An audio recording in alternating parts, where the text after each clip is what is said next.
recreation area club. Who here loves to be recognized for something they accomplished? Oh yeah. Who here loves to have a plan laid out for you so you know what is expected of you to accomplish? I like that too. So today we are going to look into,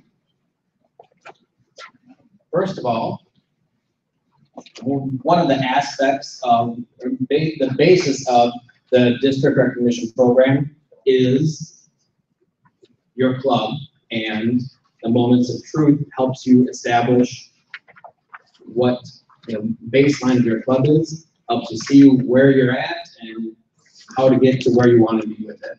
So we're going to first of all talk about the Moments of Truth. I want you to think in your head right now with me, what are some examples of quality clubs?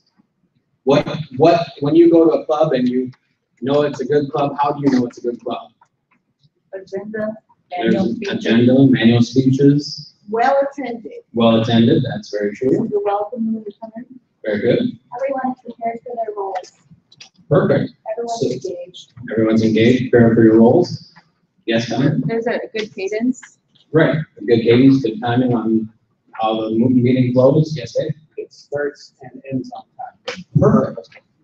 That's always a good thing. And we're early, so we're even ahead of the game already this morning. So if everyone would turn in their book or in their little handouts to, I think it's the second page because the first page is blank. All of these ideas that we just went through and more, I know you guys have more. Let's go ahead and list those in the first box. Oh, I guess it's actually the fourth page. There we go. There's a box there. Go ahead and everybody on each table, each of your divisions, go ahead and just get together and come up with some of those ideas that we already talked about and some new ones. And you'll get about 3 minutes. Go.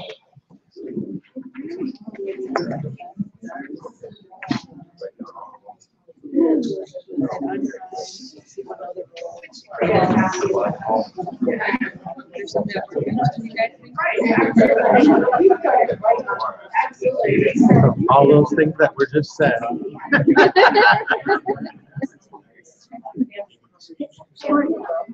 Healthy membership level. Healthy membership levels. It's also that communication beyond someone being able to so that they see you as a strong There's that enthusiasm there. Atmosphere.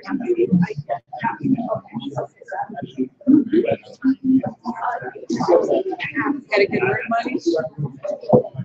We're limited to one word. Uh-oh. Oh, I don't know. You got a few good words. Evaluations encourage speakers to return to the next meeting. Oh, yeah. supportive. Ours we have a lot of like people that legacy. So we got a lot of that savvy people that have any problem, they always want to think and you can tell like there's a lot of skill.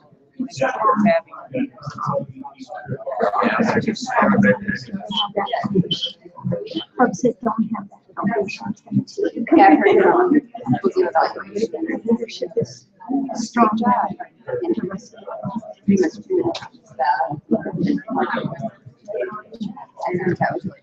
Yeah, if they're doing like outside, they're trying to be nice beyond the program, taking their legs and not saying, right. You know, I like the collective. I like the community. Yeah, I would tell them to, or else they're going to be like, okay, give me time to report. You know, where else are you going to go to a meeting? you're taking initiative. You know, just use that something. I know, like, our club has done it's You know, round it up to you know, and it's really tough in the at least I find and then they said to them, you know,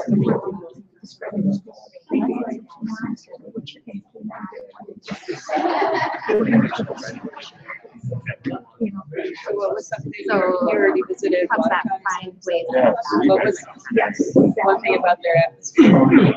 They were short. A bunch of people last week was just all.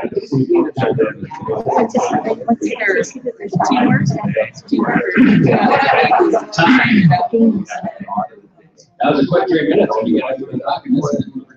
All right, so everyone, please pick from each table, pick one person as a spokesperson. What we're gonna do quickly, you have about 20 seconds for each person, so name them out quick. We're gonna go through and come up with whatever you had for your list, name them out quick, and we'll keep right along. So we're gonna start with Division C here, who's gonna be a spokesperson? All right. So go ahead and read off your list of items that make a good club. Yes, I understand. Okay, it starts and ends on time. You have a clear agenda, you're prepared for the meeting, well attended, good communication, good mentors, and everyone brings their manuals. Perfect. Enthusiasm. And enthusiasm, oh yeah. So, underneath the box that you just filled in, there's a place for other ideas from different tables. So you can fill in anything that you didn't come up with at your table, you can fill in the box underneath. Hey, you're the spokesperson here. You're saying Area 51 talks about what's up. All right, so our club, underneath yours, we had a couple other things. We had stability and creativity. You have the elder, the more established Toastmasters there, the elder Toastmasters, and you have the new blood coming in and mixing it up a little bit. Coming Closer. Yeah. Perfect. All right. Adhering to established Toastmasters protocols and procedures, quality meetings, agendas, strong leadership from your officers on up to your area directors, and also those more veteran Toastmasters. Veteran Toastmasters, not elder Toastmasters. And that's pretty much it. Everybody kind of keep up with the last one. Perfect. All right, who's our spokesperson for E? Sorry. Additional, yeah, you don't have to go back through with everything, just go back through the additional ones that you came up with. Welcome guests. Everyone should be prepared for roles, organized but relaxed, effective feedback, and good venue and healthy membership. Great. Division G, spokesperson. Perfect. Thank you. We had, in addition to what everybody else said, we have the internet or web information is correct, so you can find the meeting. Manual speeches, fantastic evaluations, great appreciation, fun, humorous meetings. Everybody's working on their manuals. Perfect. Yes, having the club's website updated always is helpful, and they can find you. Division A, choose your spokesperson here. Don't everyone jump up at once. All right, perfect.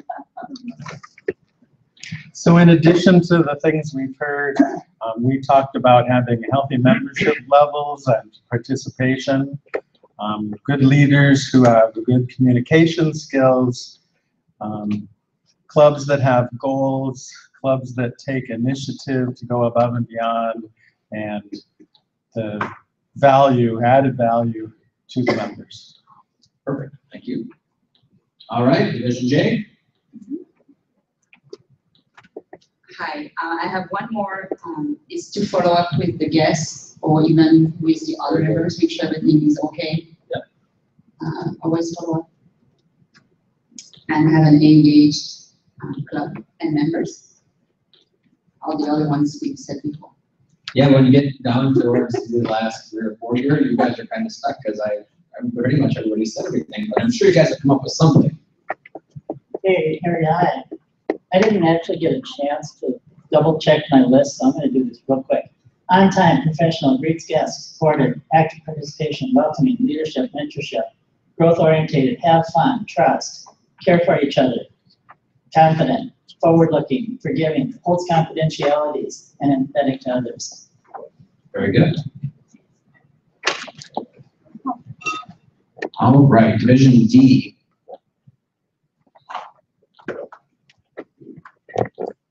In addition to the others, we also had vision, organization, people are prepared for their roles. If not, there's teamwork involved. Enthusiasm, start and stop on time. Evaluations are encouraging and constructive.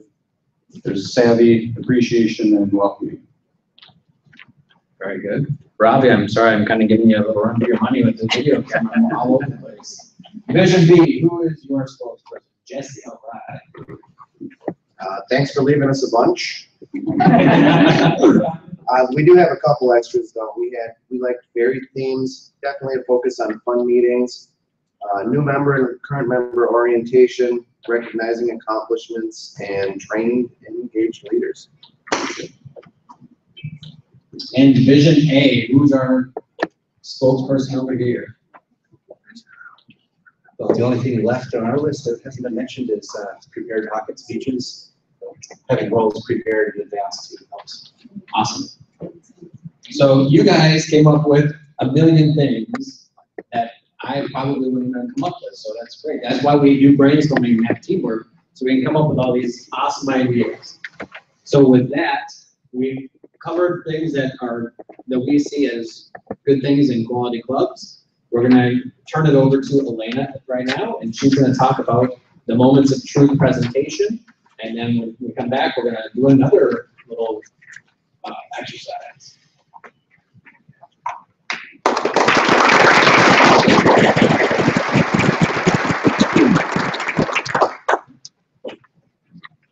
So moments of truth, we have already talked about it last time.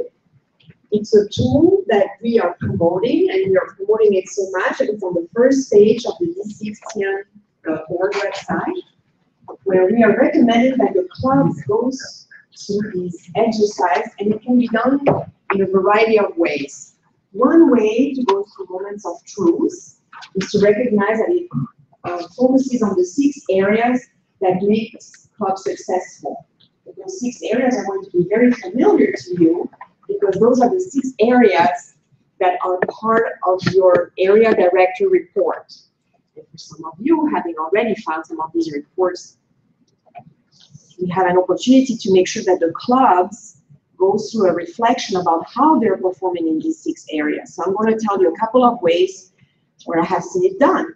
For example, in my first home club, the way we did it is we sent the questions for the moments of truth through an email and give all the members an opportunity to respond and explain how they felt about how the club was doing in the 6 areas and what areas of improvement they saw.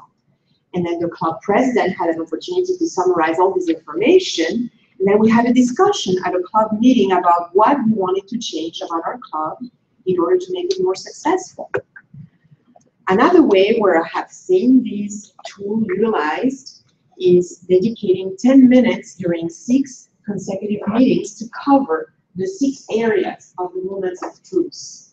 So if I move forward to the next slide, for example, in the first meeting, the club can have the opportunity to talk about the components of what makes good first impressions for a club.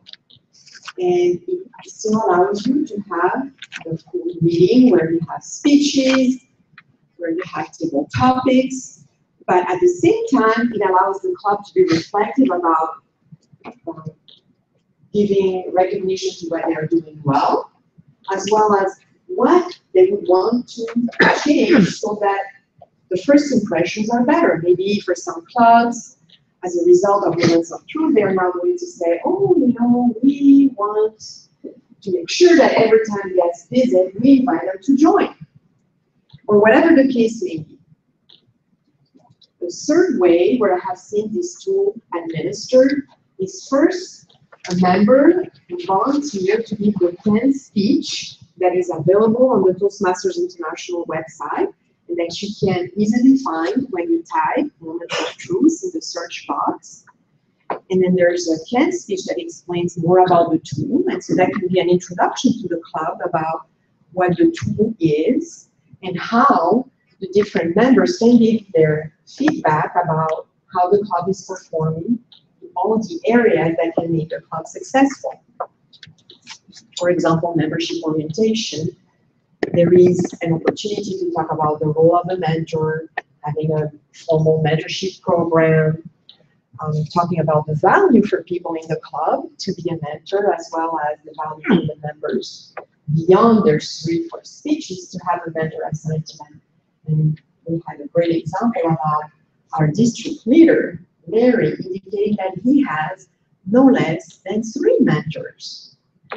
So an opportunity to have a reflection about the fact that mentors can help you, obviously at the very beginning of your Toastmaster journey, but well beyond that.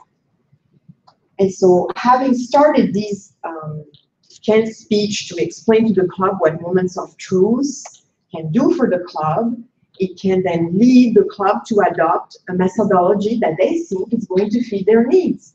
So you can go into Moments of Truth having an idea about how you want to implement it, or you can decide that you're going to open up for the club to decide if they want to have open conversations about Moments of Truth, or you can decide if it's something that is going to be by a survey, or if the club wants to be a little bit more creative, and maybe every time they have table topics for the next 6 weeks, it can be about questions around Moments of Truth. For example, when we talk about fellowship, variety, and communication, different questions can be tailored by the table topics master to ask the different members about what they think about the social events that are scheduled, about the meetings being enjoyable, about how we greet our guests warmly. So these are 3 ideas that I saw out there about how you can administer Moments of Truth. Is there anyone in the room that would like to share about another way that they have seen Moments of Truth utilized and leveraged to improve the club quality? Yeah. Yes, please go ahead. I'll give you the microphone. This topic is rather timely because I just gave this back on July 15th at my home club. And what I asked them to do was, I printed out the sheet that had the outline of all the different 6 areas. And I asked them to score each area on a scale of A, B, C, D, or F as to how our club performed. And then I took those results back to my home club, or back, and a month later I presented the findings. So what I did was, just like when you go to school, you have a grade point average, right? Where A is 4, B is 3, 3, C is 2, and I tallied them up, right? So we had rankings from, I think the highest one on our club was a 3.7. So anything 3 and above, I ranked as green. Anything from 2 to 3 is yellow, and anything below 2 is a red. And then I presented that. Now, you're going to get a variety of, we had a pretty long, like 20 items out of 40 or whatever that were in the red and yellow ranking. And not all of them apply because, again, every club has a right to make the club what they think is best, right? And so I picked what I thought were the heavy hitters, the low-hanging fruit, and suggested that the club work on those particular items because you can't it's like teaching a child, right? You can't tell him he's got to do better on 10 things. I mean, he can't digest all that. It has to be limited in scope. And if you get them to improve on half of those things, you've made tremendous strides, right? So I was really rather pleasantly surprised with how the president of the club really, engaged with that.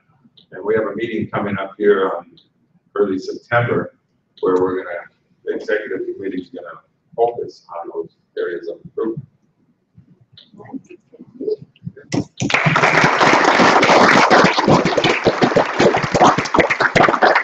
So continuing on the other areas of Moments of Truth, I would like to ask if there is any area director that has already presented this tool to a club, or maybe has been involved in helping the club assess how they are doing in these 6 crucial areas and all the different sub-areas that Toastmasters is telling us are allowing our clubs to be more successful and our Toastmasters to develop their communication and leadership skills.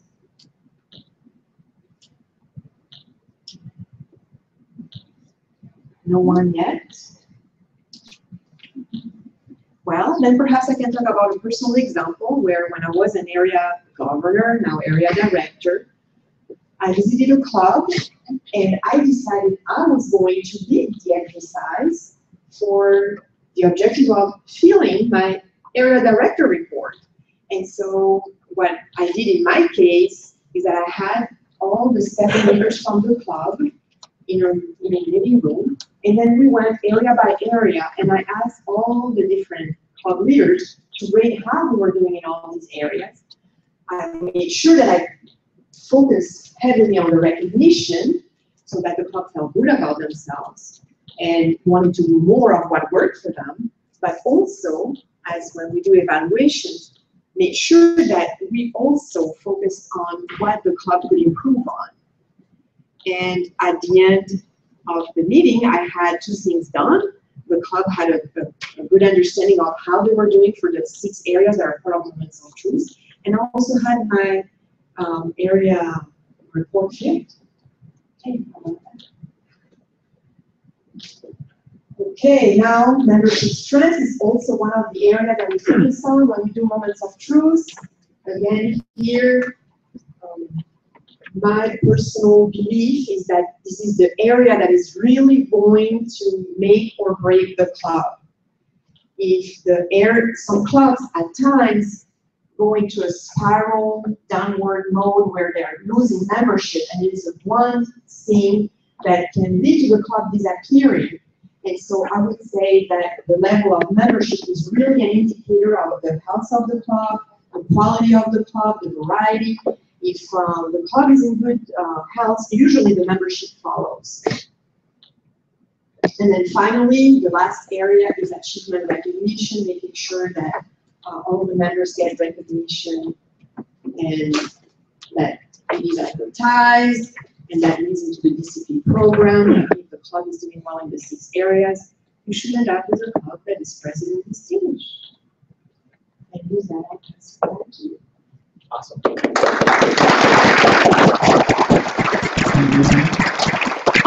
So if you look at the next sheet in your workbook, we're going to go ahead and take the things that we talked about in the first work or first exercise. We're going to list them along. I'm sorry, go back 1 page.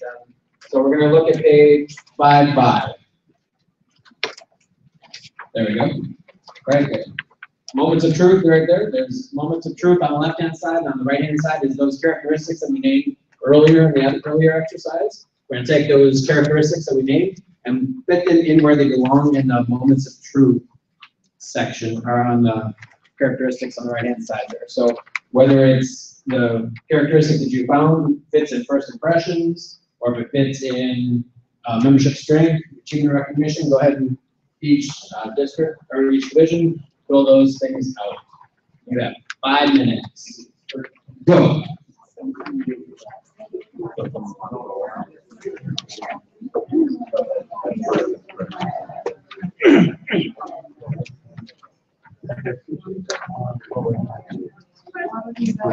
First impression. You're welcome. What is he?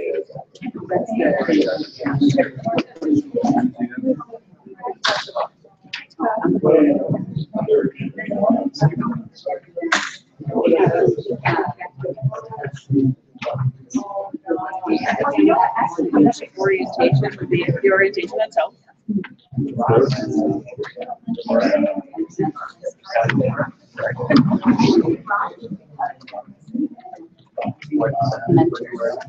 Yeah. Oh, amazing. And I think welcoming would go to your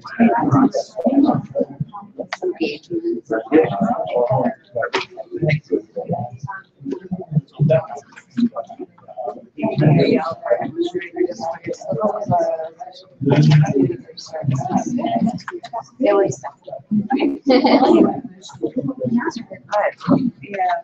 So like the fellowship part of it, like communication. What do you think about like the enthusiasm? Yeah, I like these words, the constructive evaluation. That's under program planning and meeting organization. Oh, yeah.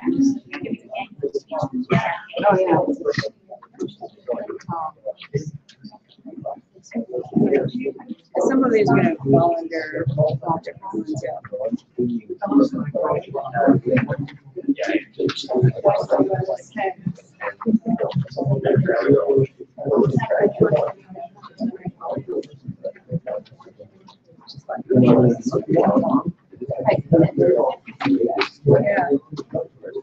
Yeah, I think we're coming up with even more words than we had before, so. I like somebody's vision. I think that would go into the membership string.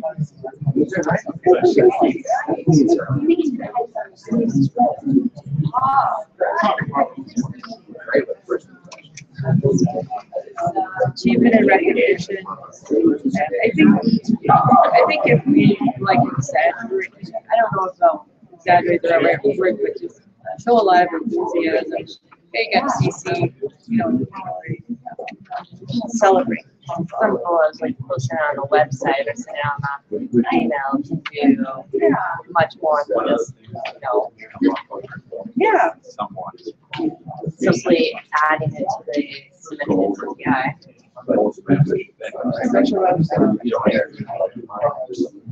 Yeah. I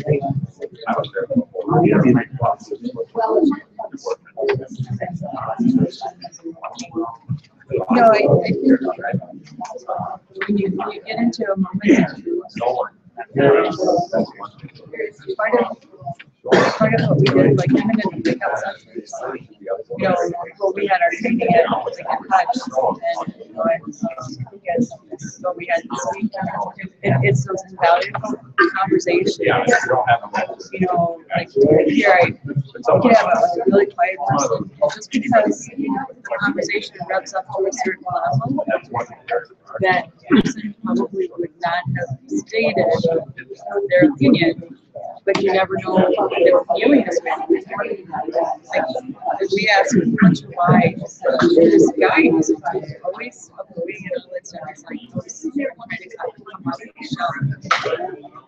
That's hard to do for me to understand, but if we hadn't come to all these conversations about the table, like somebody like there's people missing like that, so they're missing. They can have this way to make us understand it, but it's looking at each other and having this conversation. I think that's what moments like brings out, is that conversation where anybody can just follow a page by yourself and like James, very small, which is there's stuff like there. All right, that was so going through this little exercise that we had here, does anybody have any thoughts about moments of truth, about how it can apply to the clubs and how that applies to the DCP?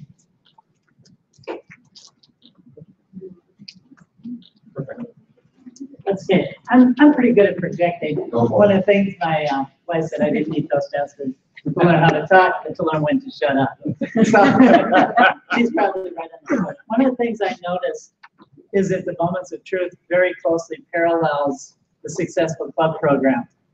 And one of the things I made a point to do as soon as I got the list of the officers was I entered all of the officers from the president to sergeant arms and everybody in between, and sent them out a copy of the successful club program and told them I would like a copy back within a month.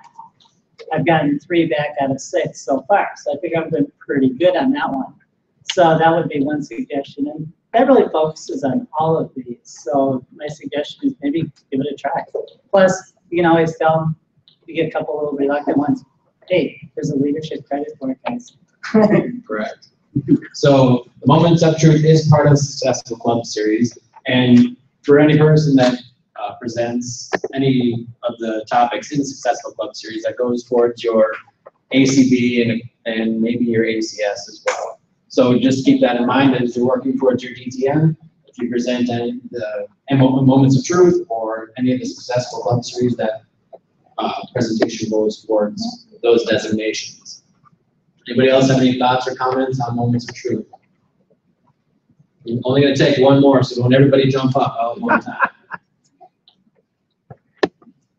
No? All right, we'll move on. You got one? Perfect.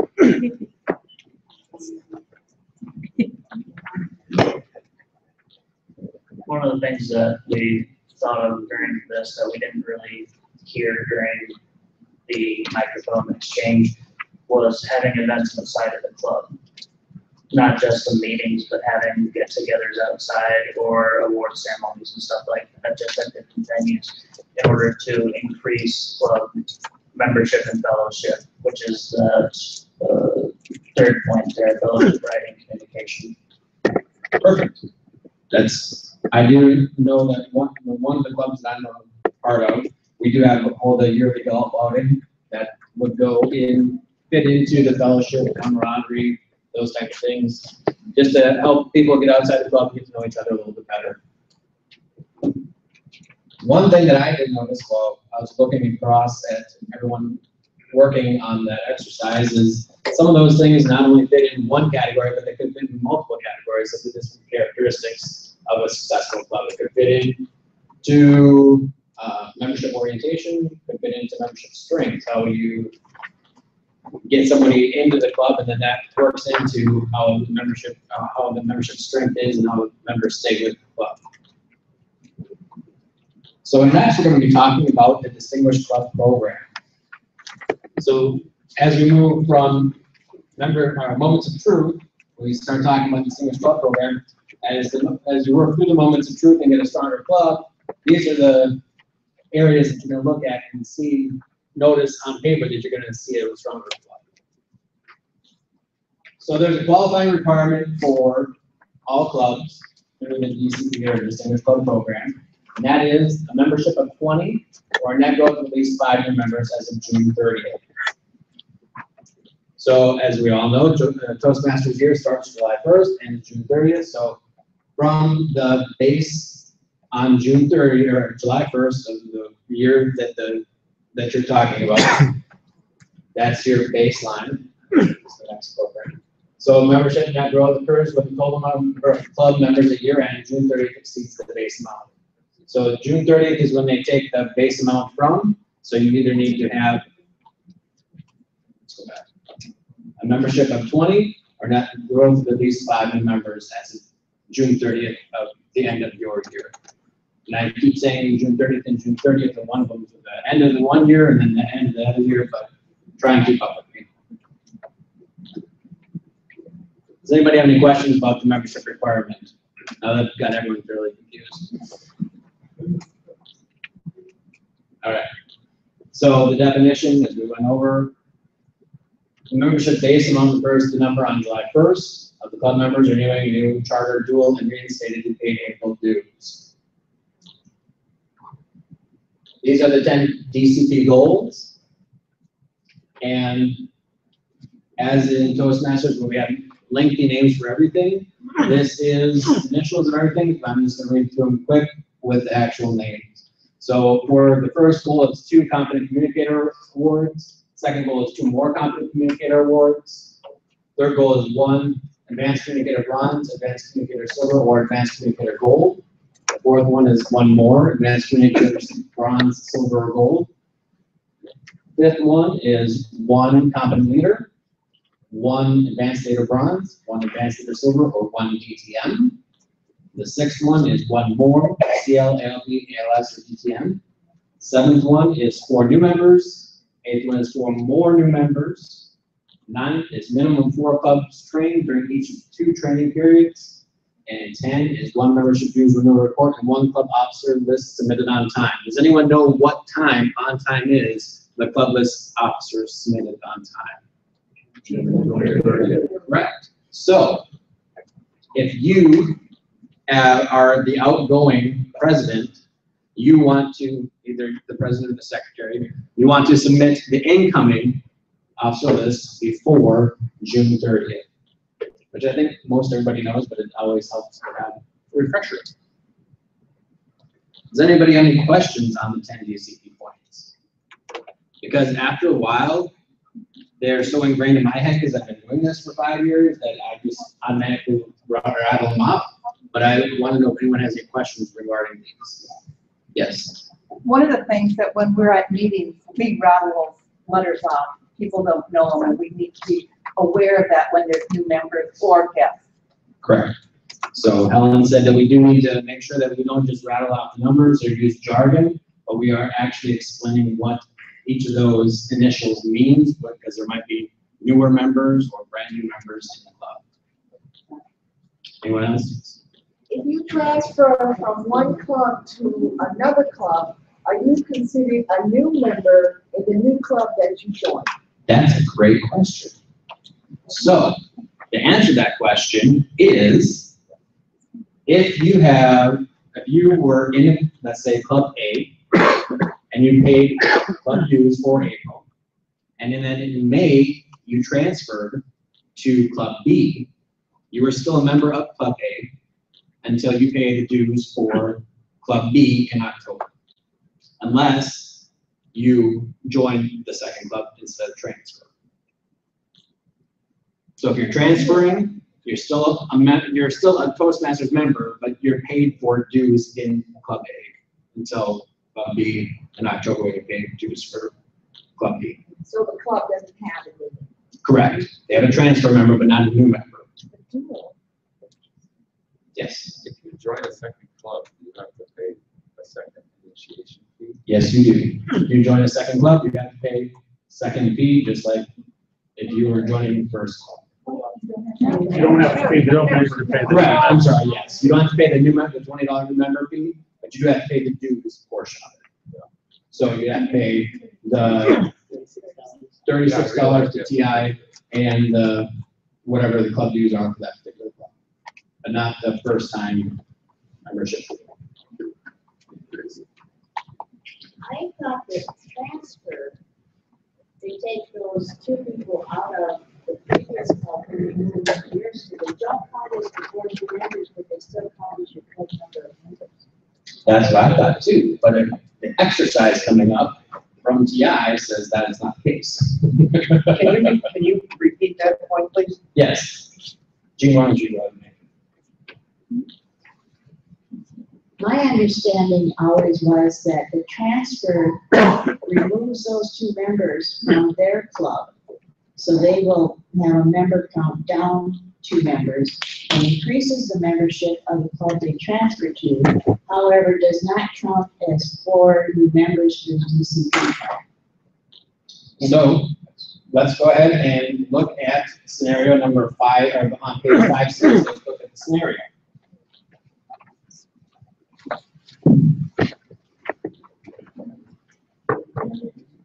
We're going to jump ahead a little bit, but we'll come back.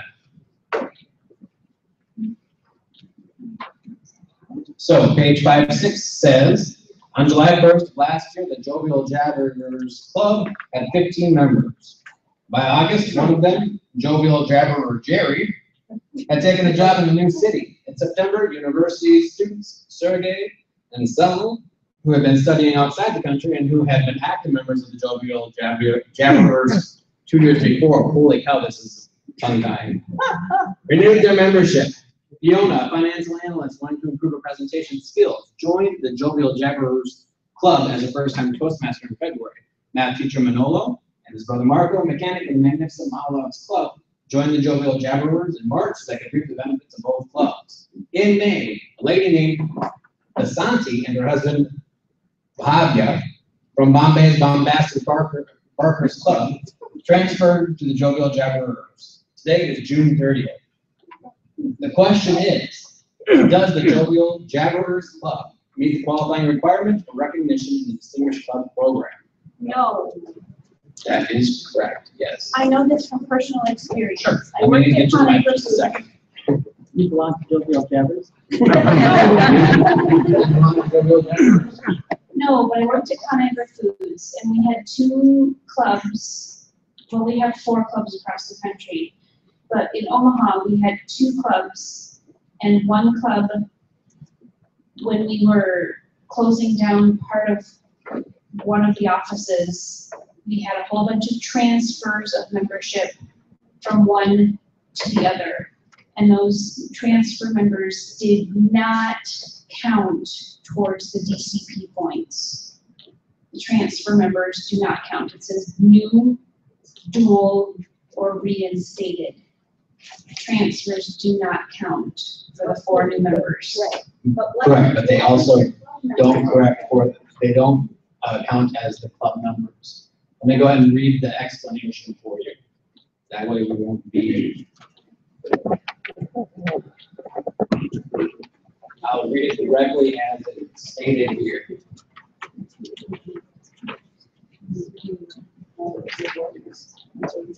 So, does the Jovial Jabberers Club meet the qualifying requirement for recognition of the Distinguished Club Program?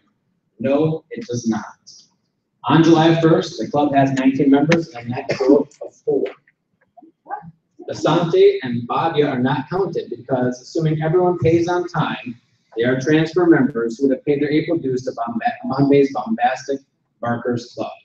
To qualify for the Distinguished Club Program, the Jovial Jabberers Club needs either 20 members or a net growth of 5. So Dave, you go through and list all of the people here. Let's go through here quick. So it has 15 members. 1 left. So that's 14. Sergey and Selma, Well, 2.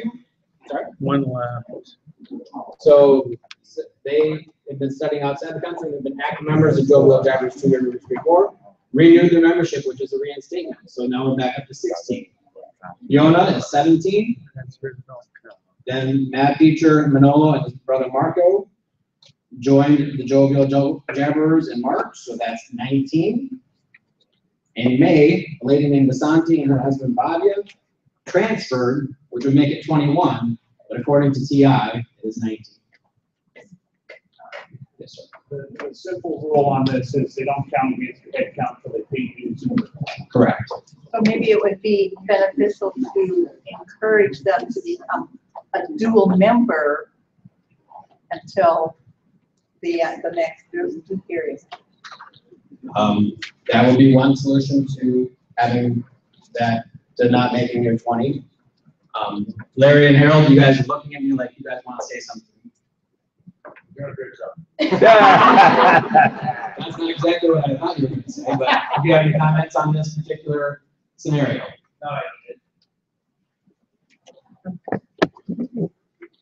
It really comes down to towards the end of the year where the membership renewals come through and who has officially paid in that club. So as a transfer member, you really don't pay anything because you already paid Toastmasters International. But when you renewed, you paid for that old club. And so the new club, it doesn't count as a quote unquote payment yet. And so even though you are a member of the new club, it's not counted as a paid member. Because at that point, you're kind of like a grace or transfer member.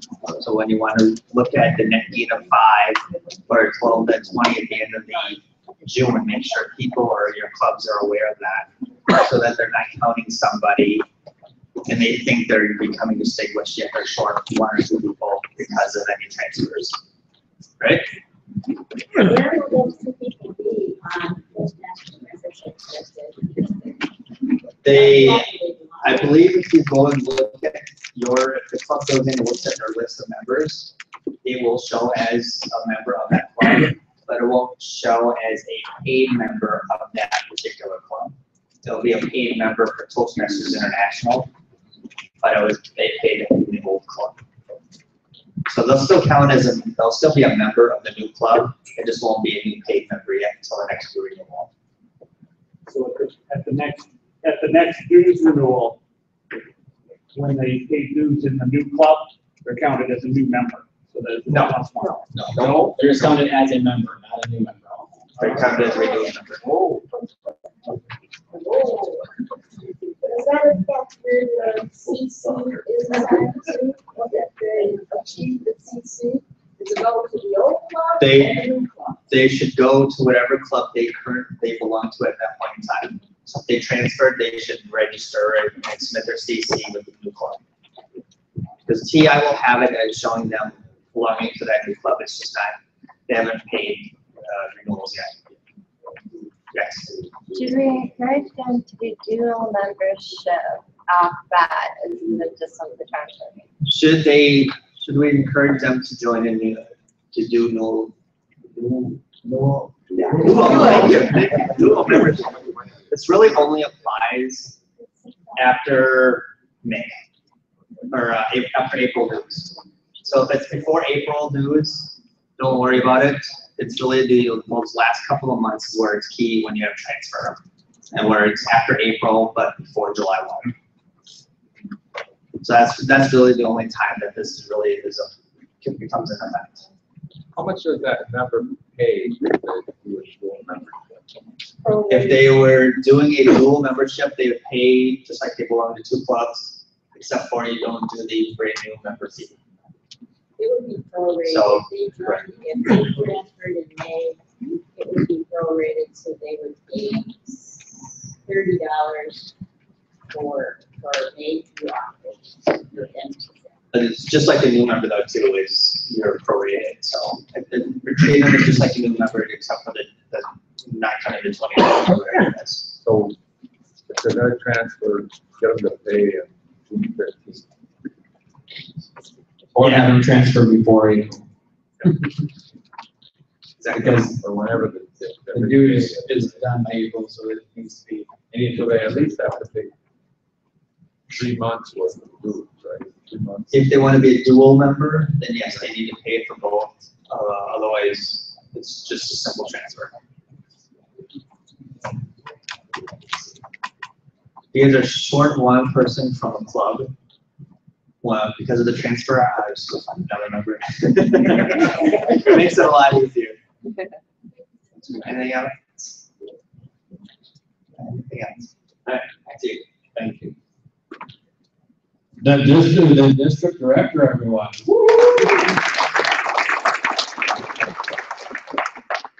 All right, so now that we have that cleared up, kind of, we'll go on to what and how do you decide if it's a distinguished club or not. So for distinguished club, you have to have 5 of those 10 goals that we just had up on the board. For select distinguished club, you have to have 7 of the 10. And for president's distinguished, you have to have 9 of the 10. Does anyone have any questions on what makes a distinguished, select distinguished, president's distinguished? Yes, sir. Just so everybody knows, the Collegiate Clubs knows, I had a lot of questions towards the end of the year on this one. In that if you receive the Distinguished Selector President, the ribbons and an acknowledgement comes from Toastmasters International, not the district. I've had a lot of clubs saying, I haven't gotten my ribbon, can you send me one? You have to go to Toastmasters International for those ribbons. What the District 6 does is at the end of the year, if you get a perfect score, which is 10 out of 10, we do an additional ribbon on top of that we pass out to all the clubs that have all 10. So if you have a club that's asking about a ribbon, they should be contacting Toastmasters International unless it's the 10 for 10. How many clubs have ever gotten 10 out of 10 in the last year? I'd have to look, I think there was about 15 clubs that had 10 out of 10, 15 to 20, out of a total of about 290. So something to work towards. Yep. Any other questions? Thank you, Larry. So if you look on in your worksheets again, we're gonna take 7 minutes, we're gonna work through the next 3 pages. You are going to go through and into each of your groups, discussion again. We're gonna go through pages 5.7, 5.8, and 5.9, and do the problem that's worked at the bottom. Which recognition do these three different club timelines qualify for the Distinguished Club program? So take about 5 to 7 minutes. We'll each division work together and figure those out. Ready, go. Excuse me, Ben? Yes. Can you put back the slide with that checklist? Thank you. You're welcome.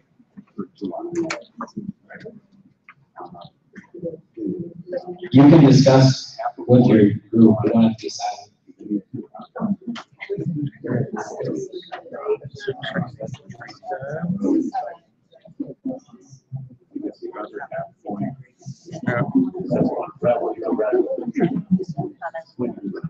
Yeah.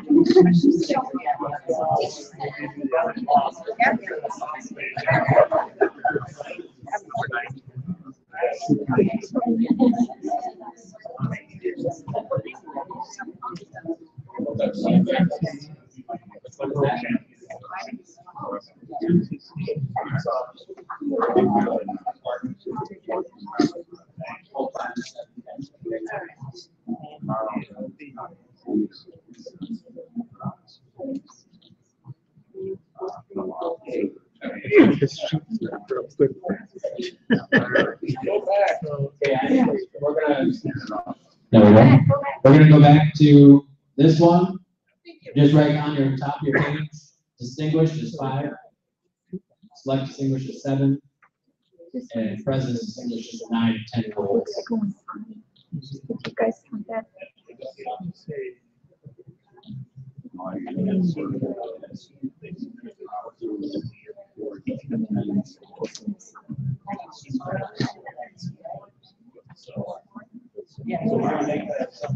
Oh, no, you got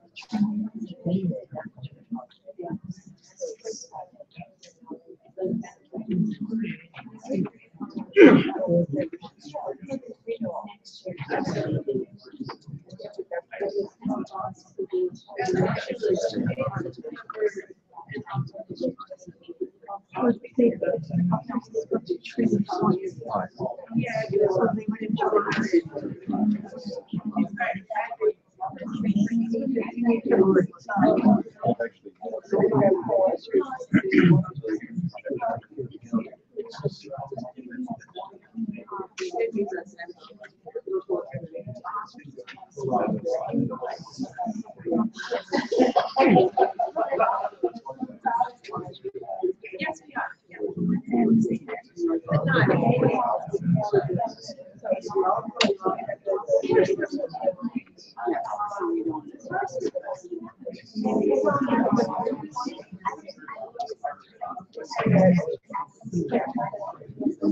Yeah, let me see one.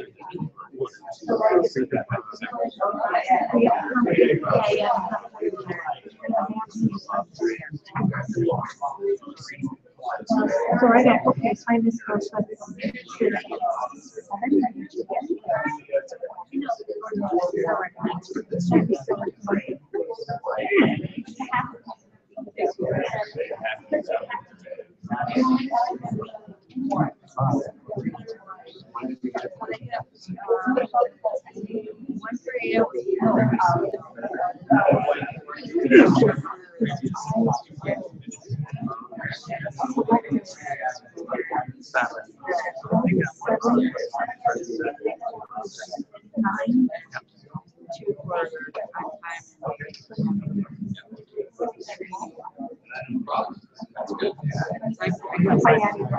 got 5. I think there's 7. I think I missed one. Because they got 2 CCs, right?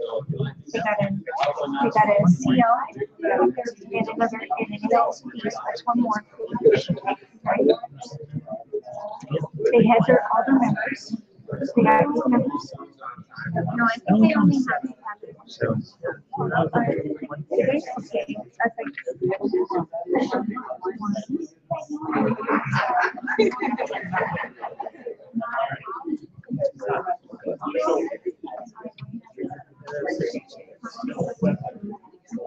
Okay.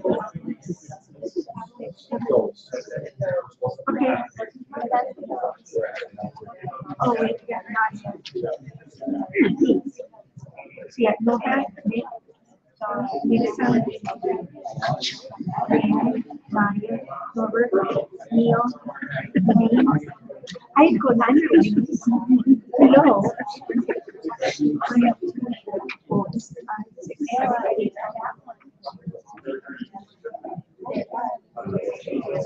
No, remember. So I count. Yeah, I got it. Yeah, you're right. Okay, so they would get, so they got that one. Yep. Yeah, because initially I did the same thing here, I missed it. So they just saw it, right? Right, the next one.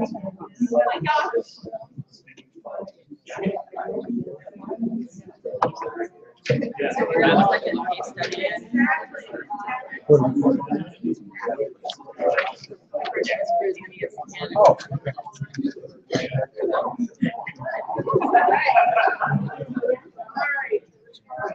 Which page? I'll make it. Fine. You can use this as a guide.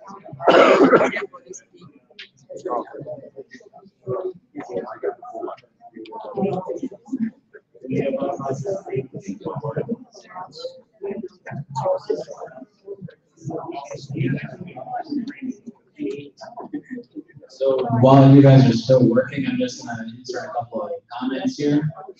When you are doing the timelines, consider it assumed that the previous team did submit the officer list. And also, the officer list is submitted by the outgoing officer team for the incoming officer team. So it needs to be done for in the current year or the next year. So that's what that means for officer list submitted. And you have roughly 30 seconds to make it.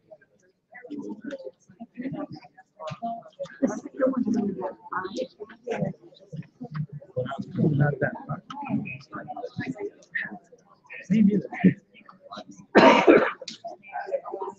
If you go to TI, it's just on that. Yes. I only got 4.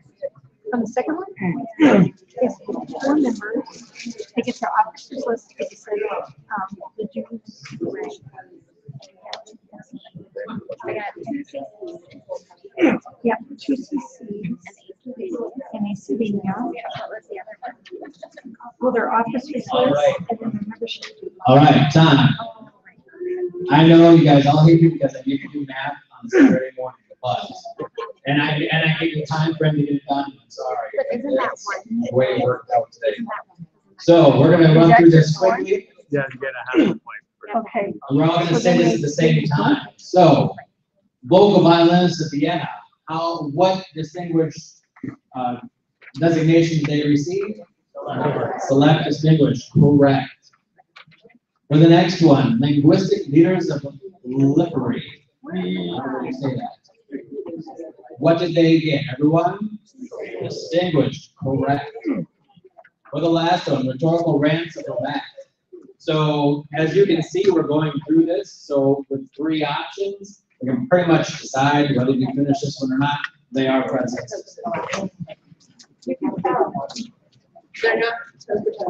They are not 10 for 10. They are present distinguished. 10 for 10 is designation provided by the district. It's not anything that is recognized by TI, which is why the district is the one that provides the ribbon for that, not TI. So we're going to jump right into the district area program or distinguished area program. The qualifications for the qualifying requirements for that are no net club loss. So the definition of net club loss would be you didn't lose any clubs. But if you did lose them, you gained or gained whatever was to replace them. So no net club loss, and also you must get at least 75% of your area director's club visit reports, 75% of the club base. for each of the 2 rounds.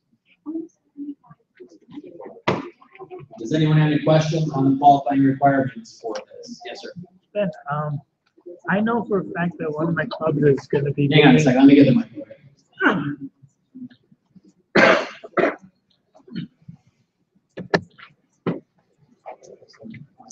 Thank you. I know for a fact that one of my clubs is actually going to be leaving my area and not going to a new area. Would that count as a net loss? What was the question? That's a very good question. Larry, do you have a answer for that? I would say that it probably would, but I don't know for sure on that. Gonna repeat that? Can you hear me? I'm gonna try to get close to this, but what I said was that I know that one of my clubs is leaving my area.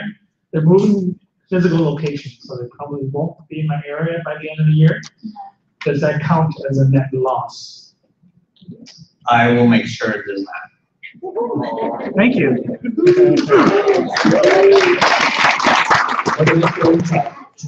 Larry, I have a question. I have a comment on that. Even though they may be physically leaving the area, they still belong to this particular area, right? That is correct. Well, there's 2 parts to that. Yes, if the club moves through the rest of this Toastmasters year, it will still belong to the current area. And we can see if somebody else can help do a club visits and things like that, because it might be too far away, things like that. There is one club, and maybe it's yours, that they're talked about moving, or they already have moved, and I will make sure that I'll just count it back as July 1, so it doesn't count against, so it doesn't count against any of our areas, because I'd rather not have that happen. Any other questions there? If 2 clubs merge, does that count as a loss? If 2 clubs merge, it does count as a club loss. Just as FYI, Toastmasters International doesn't count it as a merge. They won't use the word merge. They count it as all the members transferred. So just as a heads up, in case you're talking to somebody from Toastmasters International, it's counting as all the members transferred, but that does count as a club loss. If they join each other's club to help them have their numbers, and they still conduct separate clubs, but meet at the same time in the same location, that still would be 2 clubs. If it's 2 clubs, yes.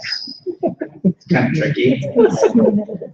I would want to question that and this ethnicity of that.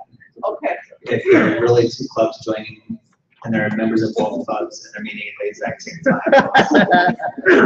that's a question. That's a question about integrity. Everybody at like 20 twice. I get credit for starting. Yes. There's a thing that the clubs are supposed to meet at least monthly. My question is, what happens if you have a club like I belong to that takes the summer off because they miss 3 meetings? Even though they do have their 26 meetings a year, or actually more than that, but they're off from Memorial Day to Labor Day. I'm actually not going to answer that. There are some clubs up in Thunder Bay that I don't get to. I'm focused on social clubs. Yes. I have a corporate club, and they laid off 90% of the members. So is that considered a loss? Yeah. If the club is dissolved, it's a loss. If there's still 3 members left, they can rebuild. And they should be, any club that you guys know is struggling, do not wait until the club visit reports. Send me an email, send me a text right away so we can start looking into it.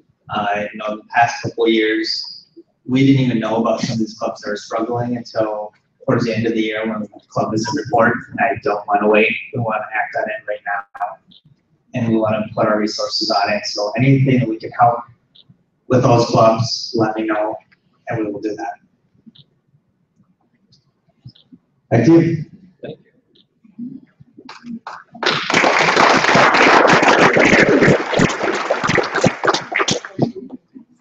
So we kind of already covered the net club loss definition. Net club base definition, the area is club base is the number of paid clubs assigned in the area as of July 1. Clubs are considered to be paid when they have submitted complete April renewal report. These and new clubs chartered between April 1 and June 30th are counted in the club base. So if they chartered in between April 1 and June 30th of the previous year, like they did it earlier this year, they are counted in your club base for this year. So keep that in mind. So your area director's role is to serve as the direct liaison between the district and clubs, that can identify opportunities for clubs in your area to improve. We can read through that. Basically, your job is to support your clubs in your area. So keep that in mind as we go through this. This is your area governor's club visit report. And I'm just taunting you with it right now because we're going to go that later, but I just wanted you to see it if you haven't seen it already, which I hope you have, but if you haven't, there it is. That is only the first page, there are 4 pages. We'll discuss that. With a distinguished area program, for it to be a distinguished area, you must have your clubs equal to at least 50% of the area's club base have to be distinguished. To be select distinguished, distinguished clubs have to be at least 50% of your area club base, plus 1 more distinguished club. For presidents, you have to have 50% have to be distinguished, plus 1 more distinguished club, and a net club growth of 1. So we're going to run through the math on this real quick. Distinguished, you have an area 4. Distinguished has to be at least how many clubs have to be distinguished? Very good. Or select distinguished. Select distinguished. You must have at least 3 clubs that are distinguished. For presidents distinguished, you must have at least how many clubs that are distinguished? 3. Correct. Plus, add a club to your net club growth.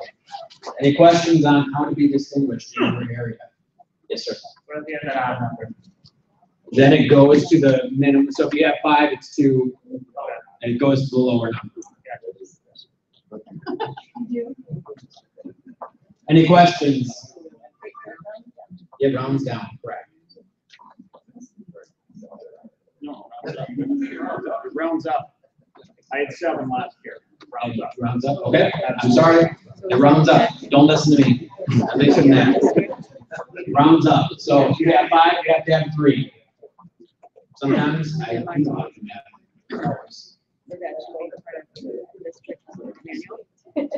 So for the distinguished division, the qualifying requirement is you have to have no net club loss. Does anybody have any questions on net club loss after we've already covered it for area? Good. Here is the definition if you'd like to read it. It's the same as area.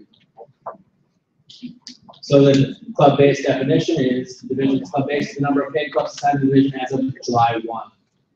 Clubs are considered to be paid exactly the same as the area. If it's happened after April 1 and before June 30th, it is considered in your club base.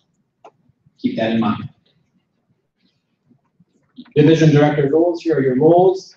What it entails is you support your area governors who in turn support the clubs.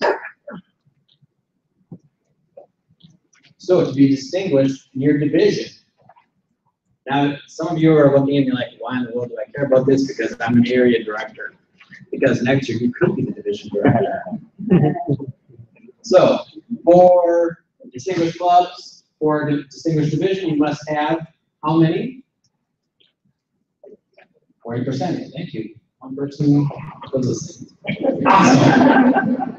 So you have to have 40%. So if you have a division of 30, well, let's go 40 because I'm sucking in that. I'm trying to do 30. So let's do 40. You have to have 40%. So how much is that?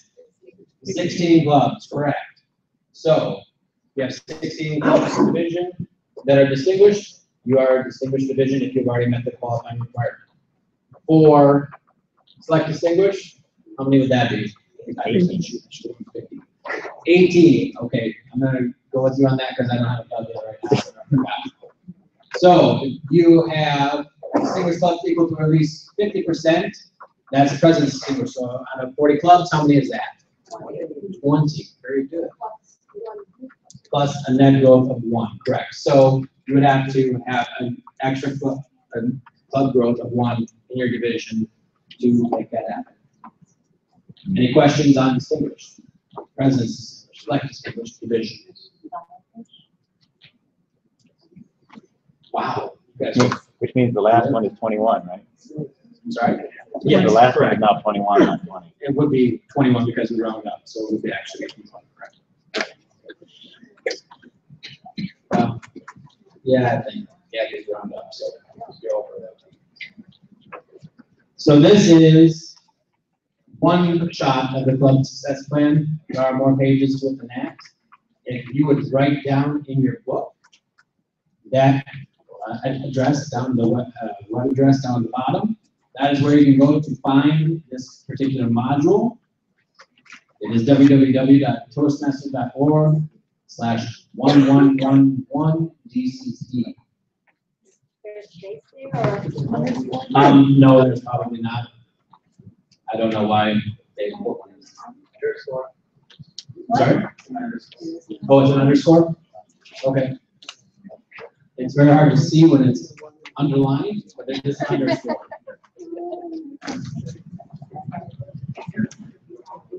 So this you will want to use when you go to visit your clubs.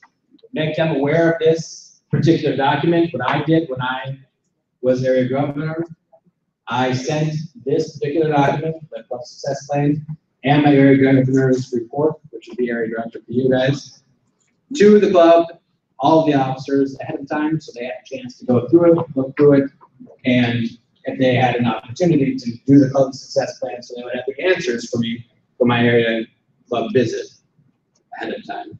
That shortens it up immensely. Otherwise, if they don't have that information, then sometimes they don't know that this is the information they should be covering, and it takes a lot longer to get that information. So if they have it ahead of time, it's easier. There's anything that the club needs to submit that. No, there is nowhere that the club needs to submit that. But if you have that, then it's easier to answer the questions that are on your area government report. These are the area and division success plans. We have no time to cover this today, but I would like for you guys to consider, as division directors, going to www.toastmasters.org/recognition manual. Both of these documents can be found in that, and I would suggest at your next division council meeting, going through those plans and pulling them out. They'll make things, they'll give you a plan and a goal to finish out your year to be distinguished. So those are also 4 or 5 pages long, so it's going to take you a little bit of time to finish them. So make sure you're aware of that and plan forward. Stretch and additional goals. As if we haven't given you enough to work on already, let's work on some more things, shall we? Woo-hoo! Some suggestions for stretch and additional goals when you're filling out your area and division plans. For your personal Toastmaster stretch goals, you can do an HPL project or the Triple Crown. I would suggest, as this division directors, that you have all of your area governors do an HPL along with you for your year. It's very beneficial. That's what I did when I was an area governor, and that's what I did as a division governor to have all my area governors complete them as well. It's very beneficial. It teaches you more about filling in your goals and widening your viewpoint on your goal setting. That's what I got out of it anyway. Earn the Triple Crown, sponsor Mentor Coach Club, participated in a demo meeting for a prospective club on the DTM, able to make each club a distinguished club.